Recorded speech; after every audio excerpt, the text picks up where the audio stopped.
Ma belle-fille, enceinte de jumeaux, a perdu les bébés et m'en a rendu responsable. Mais elle ne savait pas que j'avais déjà découvert avec qui elle trompait mon fils. Dites-moi ce que vous en pensez. Votre opinion est très importante. Et abonnez-vous à ma chaîne pour soutenir mon travail, votre aide est précieuse. L'arôme du thé à la camomille emplissait la cuisine quand j'ai entendu les sanglots d'Amélie résonner dans la maison. Mes mains tremblèrent en posant la tasse sur l'évier, un mauvais pressentiment me nouant la gorge. Ma belle-fille entra comme une furie, les yeux rouges d'avoir tant pleuré, les mains protégeant son ventre, qui, il y a quelques jours encore, abritait mes petits-enfants jumeaux. « C'est de votre faute !» cria-t-elle en pointant un doigt accusateur vers moi. « Vous m'avez tellement harcelé, tellement critiqué, que mon corps n'a pas tenu. J'ai perdu mes bébés à cause de vous, Madame Raymonde. » Je sentis mes jambes flancher. Je dus m'appuyer sur l'évier pour ne pas tomber. Comment pouvait-elle m'accuser d'une chose aussi terrible? Moi qui passais mes nuits blanches à tricoter, pour les petits, qui avaient déjà réservé ma chambre pour la transformer en leur chambre, qui économisait chaque centime de ma retraite pour aider aux dépenses. Mais il y avait autre chose qui me rongeait de l'intérieur. Quelque chose que je gardais pour moi depuis des semaines. L'image d'Amélie sortant de l'hôtel des Lilas, près de la place de la République, avec un homme qui n'était pas mon Claude, ne me laissait pas en paix. C'était un mardi, alors que je rentrais du marché. J'ai d'abord pensé que je me trompais, que mes yeux de 63 ans me jouaient en des tours. Mais il n'y avait pas d'erreur. C'était bien elle, avec cette robe à fleurs que je lui avais moi-même offerte à Noël. Pendant qu'Amélie continuait à m'accuser, pleurant d'une manière si convaincante que même moi j'ai failli la croire, je suis restée silencieuse. Que pouvais-je dire? Comment pouvais-je me défendre sans exposer un soupçon aussi grave? Mon fils ne me croirait jamais sans preuve. Et c'est justement en pensant à lui que j'ai ravalé le nœud dans ma gorge quand Claude est rentré du travail ce soir-là.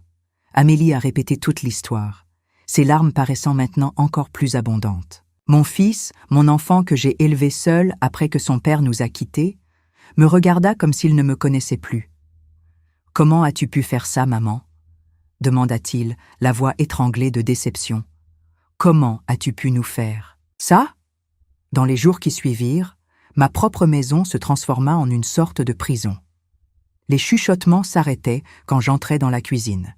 Les voisins, qui venaient avant prendre le café avec moi, détournaient maintenant le regard quand ils me voyaient sur le pas de la porte. Amélie pleurait à chaque fois qu'elle me croisait dans les couloirs, comme si ma présence était un rappel constant de sa perte. Et Claude, mon Claude avait du mal à me regarder dans les yeux. J'essayais de m'occuper pour ne pas penser. Je nettoyais la maison plusieurs fois par jour, même quand ce n'était pas nécessaire. Je réorganisais les tiroirs, lavais des vêtements qui étaient déjà propres. Mais la nuit, seule dans ma chambre, le doute me consumait. Est-ce que je me trompais? Est-ce que mes petites remarques, mes conseils de belle-mère avaient vraiment causé une telle tragédie? C'est lors d'une de ces nuits d'insomnie que j'ai décidé de ranger la chambre d'amis. J'avais besoin de me distraire, de faire quelque chose d'utile au lieu de me tourner et me retourner dans mon lit. En rangeant l'armoire ancienne, j'ai trouvé un vieux téléphone portable tombé derrière, le dernier tiroir. J'ai reconnu la coque rose avec des strass qu'Amélie aimait tant utiliser. Je me suis assise sur le bord du lit, retournant l'appareil dans mes mains. Il était éteint, probablement sans batterie depuis des mois. Pendant un moment, j'ai pensé à le lui rendre le lendemain matin.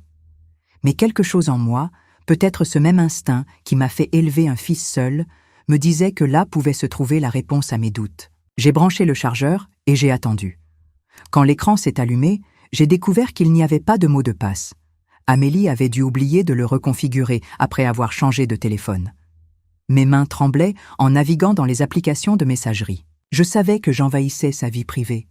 Mais après avoir été traitée comme une criminelle dans ma propre maison pendant des semaines, j'ai senti que j'avais besoin de comprendre ce qui se passait réellement. C'est alors que j'ai trouvé les conversations avec quelqu'un enregistrées sous le nom de Rodrigue Mécanicien. Mon cœur s'est emballé en lisant les premiers messages. C'était bien lui, l'homme de l'hôtel. Et au fur et à mesure que je lisais, page après page de conversations intimes, je sentais mon monde s'écrouler d'une manière différente. « Il faut qu'on règle cette histoire de bébé », disait un de ces messages. « Je ne peux pas assumer 2 enfants dont je ne sais même pas s'ils sont de moi. Je vais m'arranger, répondait Amélie. Je sais exactement comment faire passer ça pour un accident. Et en plus, je vais pouvoir me débarrasser de cette vieille peau de ma belle-mère. J'ai passé la nuit entière à lire ces messages, chaque mot transperçant mon cœur comme une aiguille. Amélie et Rodrigue n'avaient pas seulement prévu de se débarrasser des bébés, ils avaient aussi monté tout un stratagème pour me faire porter le chapeau. Dans les conversations, elle racontait comment elle allait provoquer des disputes devant moi, comment elle faisait semblant de se sentir mal après mes supposés harcèlements. Tout pour construire un historique qui justifierait la perte des jumeaux. « Ta belle-mère sera le bouc émissaire parfait », écrivait Rodrigue. « Après que tu auras perdu les bébés, personne ne doutera que c'est à cause du stress qu'elle te cause. » Assise seule dans cette chambre d'amis, avec le téléphone portable tremblant dans mes mains, je me rappelais chaque moment des derniers mois. Les fois où Amélie se plaignait de douleur devant les visites, en me regardant toujours du coin, de l'œil. Les commentaires sur la façon dont je l'étouffais avec mes préoccupations. Les disputes qu'elle commençait de rien, surtout quand Claude était à la maison. « Ta mère ne me laisse pas respirer », disait-elle à mon fils. Elle me surveille tout le temps, critique chaque pas que je fais. Et moi, sotte que j'étais, je me demandais si je n'exagérais pas vraiment mes préoccupations. J'ai même fini par prendre mes distances, cessant de préparer les plats qu'elle disait ne pas aimer, évitant de donner des suggestions sur le trousseau des bébés. Tout pour ne pas paraître la belle-mère contrôlante qu'elle disait que j'étais. Le lendemain matin, j'ai préparé le café comme je le faisais toujours, mais chaque geste était un effort immense. Amélie descendit les escaliers théâtralement, comme elle le faisait depuis des semaines, une main sur son ventre qui ne portait plus la vie, l'autre essuyant des larmes que je savais maintenant être fausses. « Je n'arrive même pas à vous. Regardez, dit-elle, la voix étranglée. Chaque fois que je vous vois, je me souviens de mes petits-enfants que j'ai perdus à cause de vous. » Je suis restée silencieuse, l'observant jouer cette scène que je connaissais par cœur. Mais cette fois, c'était différent. Maintenant, je voyais à travers son masque, je notais les petits détails qui m'échappaient avant. Comme ses yeux n'étaient pas vraiment rouges, malgré les larmes. Comme elle vérifiait son téléphone portable constamment, probablement en envoyant des messages à Rodrigue. Claude apparut dans la cuisine, déjà habillé pour le travail. Mon fils était plus maigre, les cernes profondes trahissant les nuits, blanches. Il embrassa Amélie sur le front, lança un regard froid dans ma direction et s'assit pour prendre son café.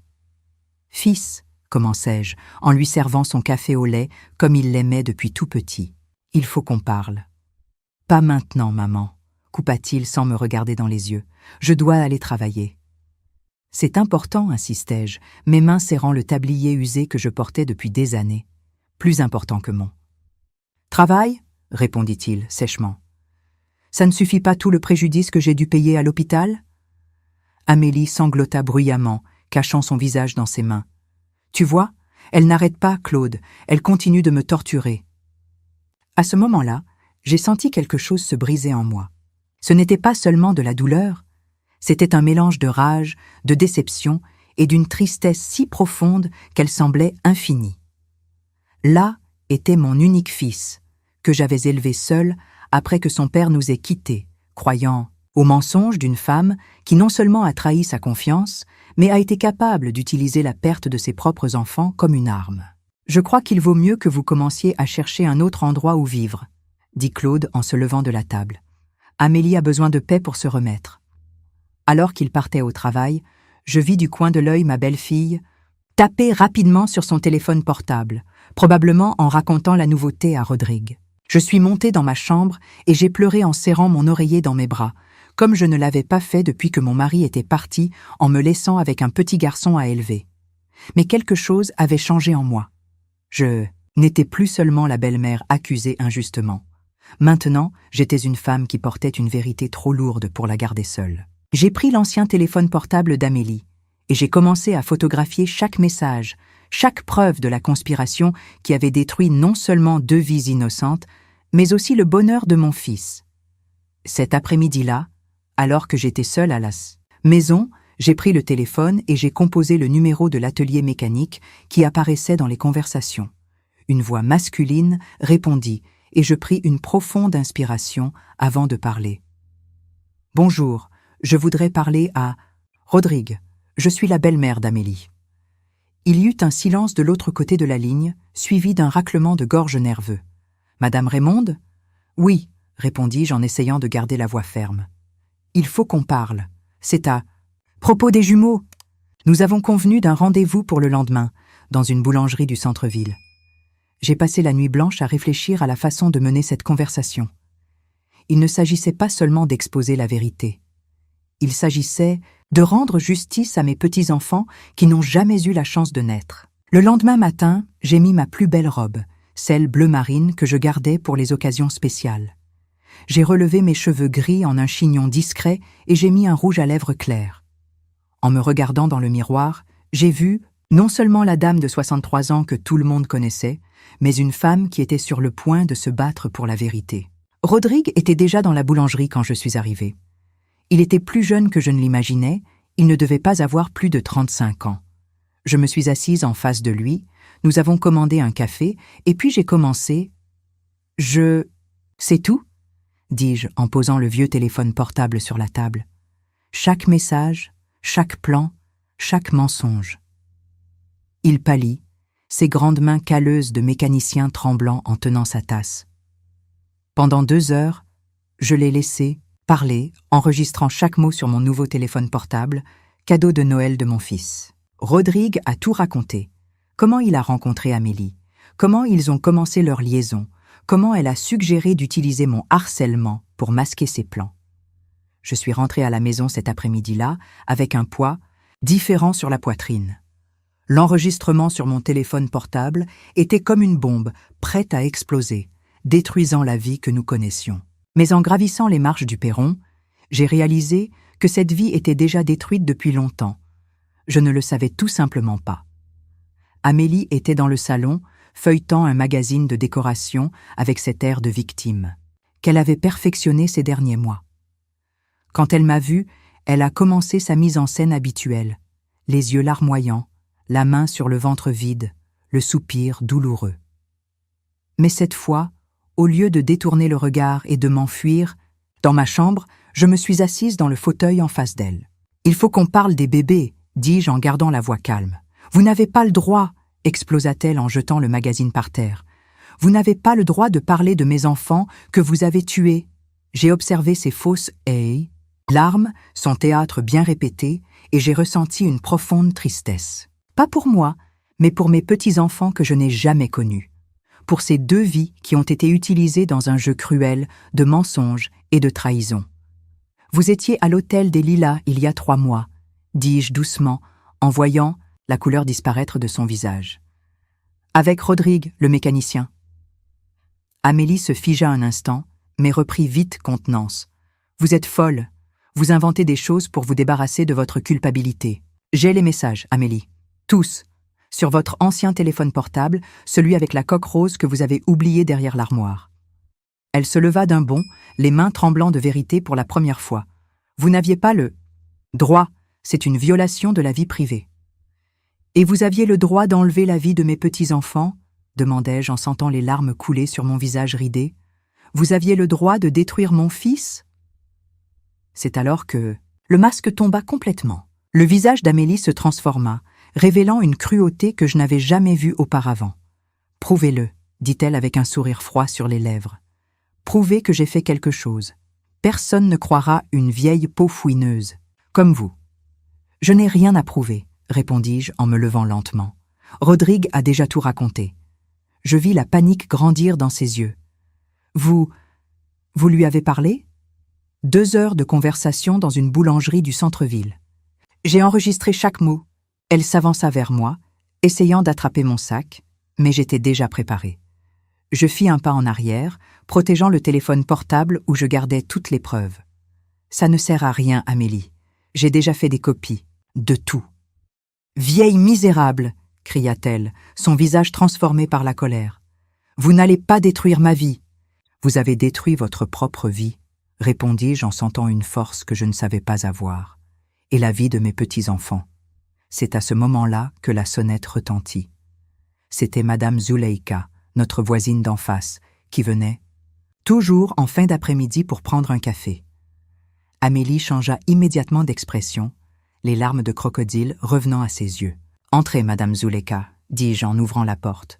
Vous arrivez à point nommé. Nous avons beaucoup de choses à nous dire. » Dans les minutes qui suivirent, d'autres voisins sont arrivés, comme c'était le cas presque tous les soirs dans notre rue tranquille de province. Madame Carmigna, Monsieur José, Madame Lourdes, tous ceux qui m'avaient tourné le dos ces derniers mois, convaincus par l'histoire de la méchante belle-mère qui avait causé la perte des petits-enfants. Amélie semblait de plus en plus nerveuse, surtout quand elle vit Claude arriver plus tôt du travail. Mon fils entra dans le salon en fronçant déjà les sourcils, s'attendant probablement à une nouvelle scène d'accusation contre moi. « Qu'est-ce qui se passe ici ?» demanda-t-il en regardant le salon rempli de voisins. « Assieds-toi, mon fils, » dis-je en lui indiquant le canapé. « L'heure de la vérité est arrivée. »« Non !» cria Amélie en essayant de tirer Claude vers la sortie. « Allons-nous-en d'ici. Ta mère est folle. » Mais il était trop tard. Je sortis le téléphone portable de mon sac et, les mains tremblantes, j'appuyai sur play. La voix de Rodrigue emplit la pièce, confessant chaque détail de leur liaison. Chaque planification froide sur la façon dont ils se débarrasseraient des bébés. Comment ils utiliseraient mon harcèlement comme excuse parfaite. « C'est elle qui l'a suggéré », disait la voix grave du mécanicien. « Elle a dit que la belle-mère serait l'alibi parfait, que personne ne douterait que le stress avait causé la perte. » Je vis le visage de mon fils changer au fur et à mesure que l'enregistrement continuait. D'abord vint la confusion, puis l'incrédulité, et enfin une horreur si profonde qu'elle brisa mon cœur de mère. Amélie essaya de nier, dit que tout était mensonge, que Rodrigue inventait des histoires. C'est alors que je montrai les messages du vieux téléphone portable, un par un, projetés sur la télévision du salon grâce au câble que ma nièce m'avait appris à utiliser. Là était chaque preuve, chaque mot cruel, chaque planification froide de comment il détruirait non seulement 2 vies innocentes, mais toute une famille. Après que j'aurai perdu les bébés, disait un de ces messages, nous pourrons commencer notre vie ensemble, et cette vieille peau sera la coupable parfaite. Le silence dans la pièce était lourd comme du plomb. Madame Zuleika couvrait sa bouche avec ses mains, horrifiée. Monsieur José secouait la tête, murmurant des mots d'indignation. Et Claude, mon fils était pétrifié, regardant la femme qu'il aimait comme s'il voyait un monstre. « Comment as-tu pu faire ça ?» demanda-t-il finalement, la voix brisée. « C'étaient nos enfants. » Amélie tenta encore une dernière carte. Elle tomba à genoux, pleurant et implorant le pardon, disant qu'elle avait été manipulée par Rodrigue, qu'elle était repentante. Mais il était trop tard. La vérité, comme une blessure exposée, ne pouvait plus être cachée. « Sors de ma maison !» ordonna Claude, sa voix plus froide que la glace. « Maintenant !» Alors qu'elle montait les escaliers pour récupérer ses affaires, accompagnée de Madame Zuleika pour s'assurer qu'elle ne détruirait rien d'autre, les voisins vinrent un par un me serrer dans leurs bras, me demandant pardon d'avoir douté de moi. Mais je les entendais à peine. Mon cœur était avec mon fils, qui s'était enfermé dans le bureau où je pouvais entendre ses sanglots contenus. Ce soir-là, après qu'Amélie soit partie ne portant qu'une valise, notre maison fut plongée dans un silence différent de tout ce que nous avions jamais vécu. Ce n'était pas le silence lourd des dernières semaines, rempli d'accusations muettes et de regards de réprobation. C'était un silence de deuil véritable, de douleur partagée entre mère et fils, enfin, unis par la même vérité dévastatrice. Claude était toujours enfermé dans le bureau. Après le départ des voisins, je suis restée assise dans l'escalier, écoutant ses sanglots étouffés de l'autre côté de la porte. Mon cœur de mère se serrait à chaque son de douleur qui venait de cette pièce. Mais je savais qu'il avait besoin de ce moment seul. J'ai préparé un thé à la camomille, comme je le faisais quand il était petit et qu'il avait des cauchemars. J'ai frappé doucement à la porte du bureau et pour la première fois depuis des mois, j'ai entendu sa voix m'inviter à entrer. J'ai trouvé mon fils assis sur le sol, adossé au mur, semblant aussi perdu que ce petit garçon qui un jour m'a demandé pourquoi son père était parti. « Maman », murmura-t-il, la voix rauque d'avoir tant pleuré. Comment je n'ai pas vu? Je me suis assise à côté de lui en lui offrant la tasse fumante. Nous sommes restés silencieux pendant quelques minutes, seul le son des grillons dehors remplissant l'air. On ne veut jamais voir le mal chez ce qu'on aime, répondis-je finalement, en passant ma main dans ses cheveux comme je le faisais quand il était enfant. Moi aussi, J'ai mis du temps à accepter ce que j'avais vu. Vous avez essayé de me prévenir ce jour-là, n'est-ce pas, quand vous m'avez vu partir au travail? J'ai acquiescé lentement, en me souvenant de ce matin dans la cuisine. Mais tu n'étais pas prêt à entendre, mon fils. Parfois, la vérité a besoin du bon moment. Claude prit une gorgée de thé, ses mains tremblant encore légèrement. C'était un de mes enfants, maman. Mes enfants. C'est alors qu'il s'effondra complètement, pleurant comme il n'avait jamais pleuré auparavant. J'ai serré mon fils de toutes mes forces, sentant ses larmes mouiller mon épaule, son grand corps secoué par les sanglots d'une douleur qu'aucun mot ne pouvait consoler. Nous avons passé la nuit entière là, assis sur le sol du bureau. Claude alternait entre des moments de pleurs intenses et des périodes d'une rage silencieuse, relisant les messages que j'avais gardés, essayant de comprendre à quel moment sa vie s'était transformée en ce cauchemar. « Elle a tout planifié », murmurait-il en passant ses mains sur son visage fatigué. « Elle vous a utilisé comme excuse. Elle a utilisé nos enfants. » Le lendemain matin, lorsque les premiers rayons de soleil ont commencé à entrer par la fenêtre, Claude était différent. Il y avait une détermination nouvelle dans son regard, même s'il était encore chargé de douleur. « Je vais entamer la procédure de divorce aujourd'hui même, » dit-il en se levant du sol avec difficulté. « Et je vais déposer une plainte. »« Mon fils, tu es sûr ?»« Je le suis, maman. Ce qu'elle a fait, ce n'était pas seulement une trahison, c'était bien pire. » Alors qu'il se préparait à sortir, j'ai commencé à préparer le petit déjeuner, mais mes mains tremblaient tellement que j'avais du mal à tenir la bouteille de lait. Ce n'était pas seulement la fatigue de la nuit blanche, c'était le poids de tout ce qui restait à venir. Les jours suivants ont été un tourbillon. Amélie a essayé de revenir plusieurs fois, tantôt en implorant le pardon, tantôt en faisant des menaces. Un après-midi, elle est apparue avec ses parents, qui n'avaient jamais beaucoup aimé les nôtres. Son père, un homme autoritaire qui vivait d'apparence, a exigé que Claude lui pardonne, alléguant que « ces choses arrivent dans tous les mariages ». « Des choses arrivent ?» a répondu mon fils, avec un calme effrayant dans sa voix. « Vous êtes en train de dire que planifier la mort de ses propres enfants est quelque chose qui arrive ?» La belle-mère de Claude, qui m'a toujours regardé, de haut, tenta de minimiser la situation. Elle était confuse, effrayée. « Vous ne pouvez pas jeter un mariage à la poubelle à cause d'un moment de faiblesse. » Un moment de faiblesse, fut mon tour de parler, sentant un courage que je ne savais pas avoir. Vous appelleriez faiblesse des mois de planification? Des messages combinant comment utiliser une grossesse comme excuse, comment me faire porter le chapeau pour la perte des bébés. Je leur montrais les preuves que j'avais gardées, chaque message, chaque confession enregistrée. Le visage de la mère d'Amélie pâlissait à chaque révélation, tandis que le père gardait un silence sépulcral. « Maintenant, vous pouvez y aller, » dit Claude en ouvrant la porte. « Et dites à votre fille que mon avocat prendra contact avec elle. » Après leur départ, mon fils s'effondra sur le canapé, épuisé. « Comment vais-je faire pour avancer, maman? Comment vais-je vivre en sachant ce qu'elle a fait ?» Je m'assis à côté de lui, serrant sa main entre les miennes. Un jour, à la fois, mon fils, comme on l'a toujours fait. Les semaines passèrent, et peu à peu nous créâmes une nouvelle routine. Claude retourna au travail, mais ses yeux n'avaient plus cet éclat d'avant.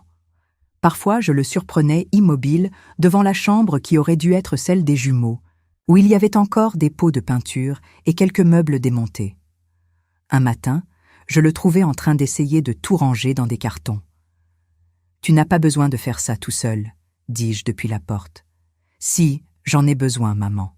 J'ai besoin d'apprendre à gérer cette douleur. » En l'observant démonter le berceau qu'il avait lui-même commencé à monter, je me suis souvenu du jour où nous avons découvert qu'il s'agissait de jumeaux. Comment ses yeux avaient brillé en voyant l'échographie, comment il faisait déjà des plans pour l'avenir.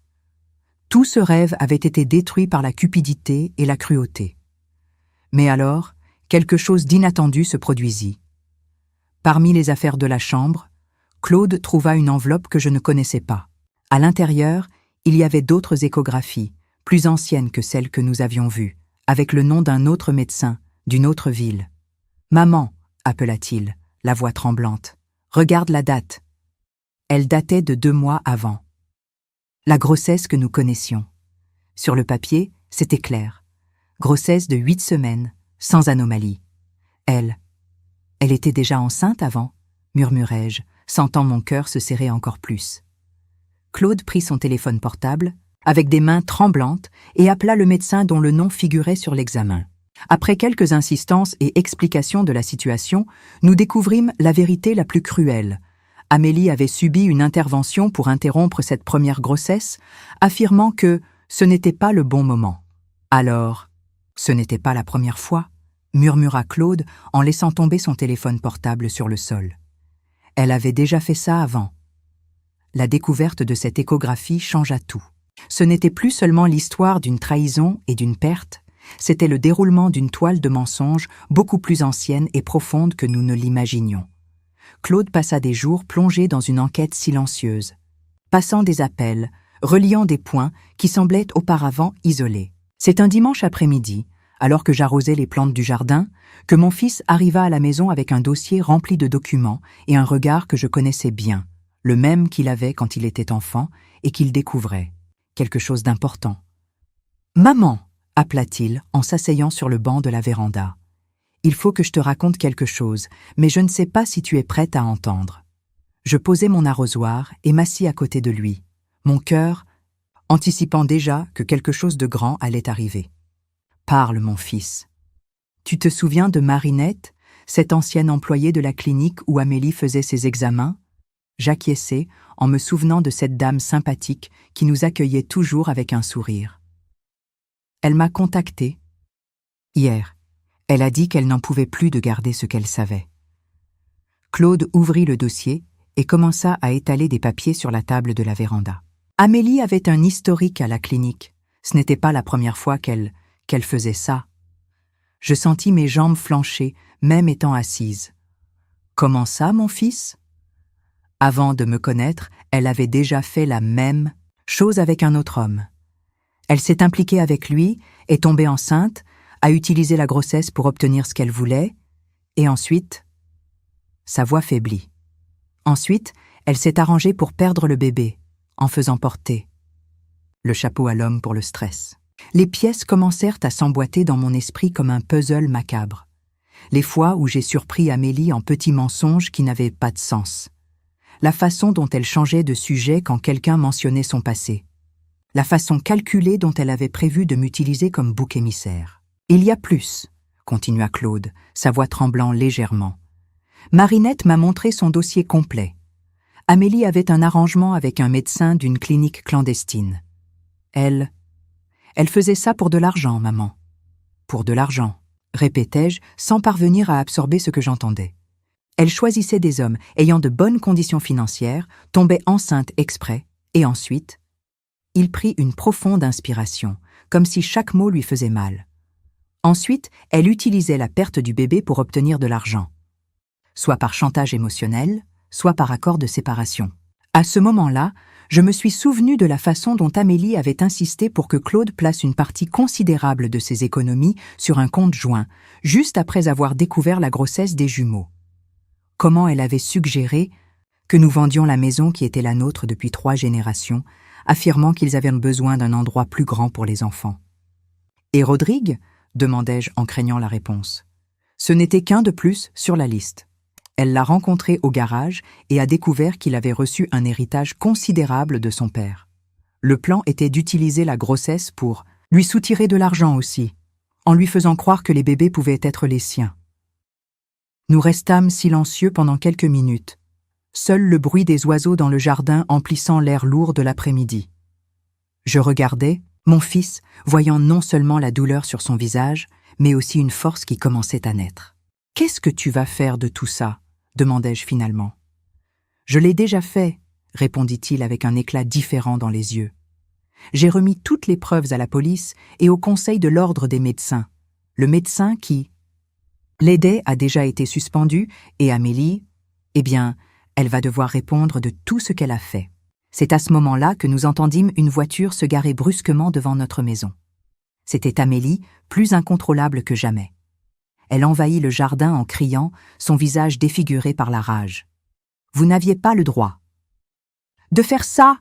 criait-elle à Claude. « Vous avez détruit ma vie. »« Non, Amélie, » répondit mon fils avec un calme surprenant dans sa voix. tu as détruit plusieurs vies, y compris celles d'enfants innocents qui n'ont jamais eu la chance de naître. Ce n'était que de l'argent, explosa-t-elle en révélant son vrai visage. Personne n'avait besoin d'être blessé. Il suffisait que tu me donnes ce que je voulais. Et combien de vies de plus avais-tu l'intention de détruire ? Demandai-je en me levant du banc. Combien de familles de plus avais-tu prévu de tromper ? Elle se tourna vers moi, la haine transparaissant dans chaque mot.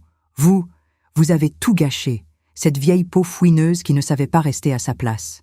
Non, Amélie, intervint Claude en se plaçant entre nous. Ma mère a sauvé des vies. Elle a sauvé d'autres familles de tomber dans ton piège. Et surtout, elle m'a sauvé de continuer à vivre un mensonge. C'est alors que nous entendîmes d'autres voix. Madame Zuleika et d'autres voisins, attirés par les cris, s'étaient approchés. Parmi eux, 2 policiers qui passèrent dans la rue à ce moment-là. « Madame Amélie Santos » appela l'un d'eux. « Nous avons un mandat d'arrêt préventif à votre nom. » Ce qui suivit ressembla à une scène de film. Amélie tenta de s'enfuir, mais fut maîtrisée. Alors que les policiers lui mettèrent les menottes, elle continua à crier des accusations, des menaces, révélant de plus en plus sa vraie nature à tous ceux qui regardaient. Ce soir-là, après que toute cette agitation fut passée, Claude et moi nous assîmes sur la véranda comme nous le faisions quand il était petit. La pleine lune illuminait notre jardin et le parfum des jasmins que j'avais plantés il y a tant d'années emplissait l'air. « Tu sais, maman, » dit-il après un long silence, « aujourd'hui, j'ai compris une chose que tu me disais toujours quand j'étais enfant. »« Quoi, mon fils ?»« Que parfois, on a besoin de traverser le pire moment de notre vie pour trouver notre vraie force. » Je serrai la main de mon fils entre les miennes, sentant les larmes couler sur mon visage ridé. Ce n'étaient plus des larmes de tristesse ou de rage. C'étaient des larmes de soulagement, de libération. « Tu m'as sauvée, maman, » continua-t-il, la voix étranglée. « Pas seulement maintenant, mais tout au long de ma vie. Tu m'as élevée seule. Tu m'as appris ce qu'est le véritable amour. Et maintenant, tu m'as sauvée de nouveau. » Nous restâmes là, mère et fils, à observer la nuit en silence. Les jumeaux que nous avons perdus ne seraient jamais oubliés. Ils vivraient à jamais dans nos cœurs comme de petits anges qui, même sans être nés, nous ont aidés à découvrir une vérité douloureuse mais nécessaire. 3 mois plus tard, je reçus une lettre du Conseil de l'Ordre des médecins m'informant que le médecin qui aidait Amélie avait définitivement perdu le droit d'exercer sa profession. Elle-même était poursuivie dans de nombreuses affaires et d'autres victimes de son stratagème ont commencé à se manifester, racontant des histoires effroyablement similaires à la nôtre. Claude se rétablit peu à peu. L'éclat dans ses yeux commença à revenir, d'abord timidement, puis avec plus de force. Il recommença à sourire, à faire des plans. La chambre qui aurait dû être celle des jumeaux fut transformée en une bibliothèque, remplie de livres qui nous ont aidés à traverser ces moments difficiles.